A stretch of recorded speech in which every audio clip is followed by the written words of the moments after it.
Redemption Reapers is known as a hard game, and many reviews early on bashed the game for being too difficult. Since then, the developers over at AdGlobe have adjusted the game balance, fixed bugs, and added an easy mode? That's right, Redemption Reapers now has an easy difficulty setting, making the game more accessible to the non-hardcore gamers. Is this easy mode a good thing for Redemption Reapers, and how easy is easy mode? To start off, let me first talk a little bit about the overall game balance updates, particularly around the economy and weapon durability, and several updates to character abilities that will make a huge difference in the way you play. When it came to gold to use for repairing and upgrading weapons, Redemption Reapers was very stingy originally. Oftentimes you had to spend way too much time balancing the durability loss of multiple weapons, as you would only have enough gold to repair 2 or 3 at a time. This is no longer an issue. With the increase in the amount of loot you get from missions and skirmishes, along with skirmishes being available after the, I believe, 2nd mission now, instead of the 7th or 8th, you have much more flexibility with your gold. For example, I was able to both repair all of my weapons and even do several upgrades on both easy and normal mode once the shop opened up in the 3rd chapter.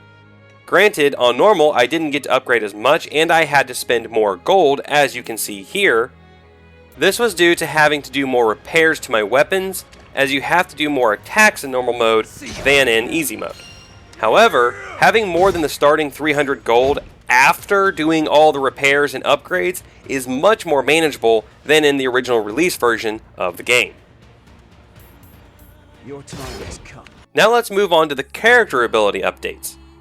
First off, the description text on these has been fixed. For instance, Ur's Stone Soul now correctly states that it has damage, just like the defend ability, but unlike defend, allows Ur's to still counterattack. Originally, this description read just like the defend ability, meaning it looked like just a more expensive defend, so I never used it on my playthrough.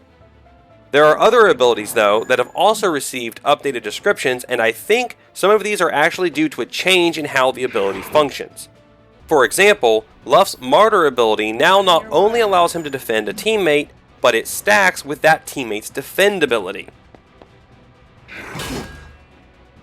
Glenn's Staggering Stance now increases allies' follow-up attacks by 1, and his Sentinel Stance is much improved, nullifying 1 attack and then counterattacking for 120% damage.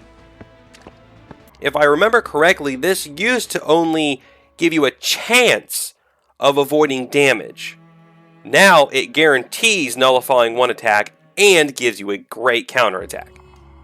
Keep in mind, I'm using a late game save, so these are the upgraded versions of these abilities, and you may not see exactly the same at earlier levels, but they will upgrade to these eventually.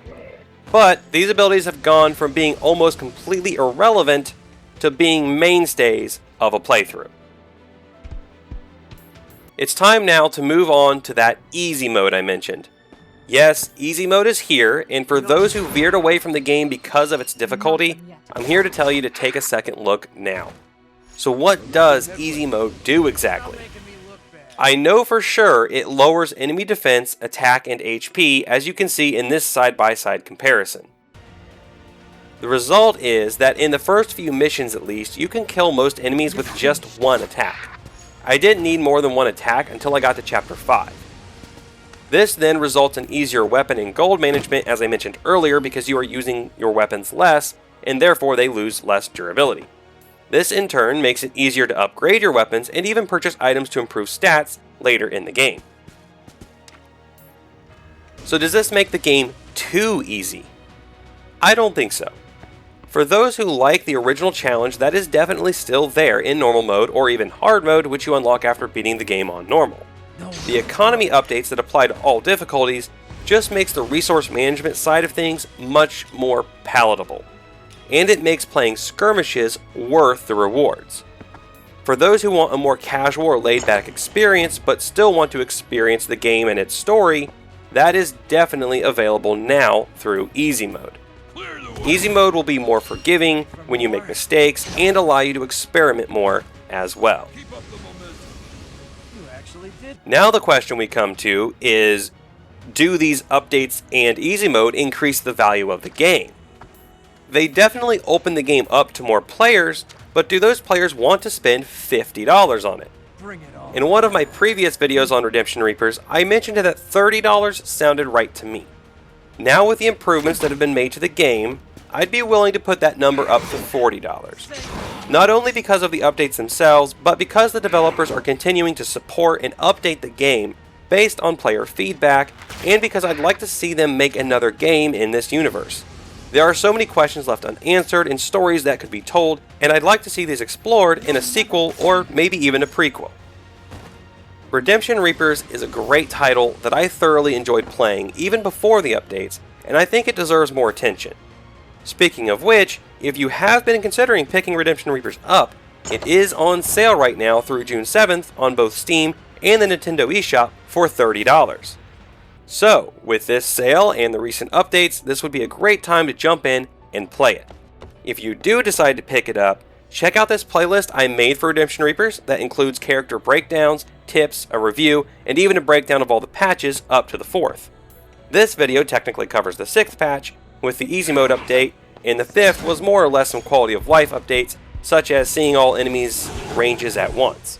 But if you want a specific place to start with Redemption Reapers, try this video here.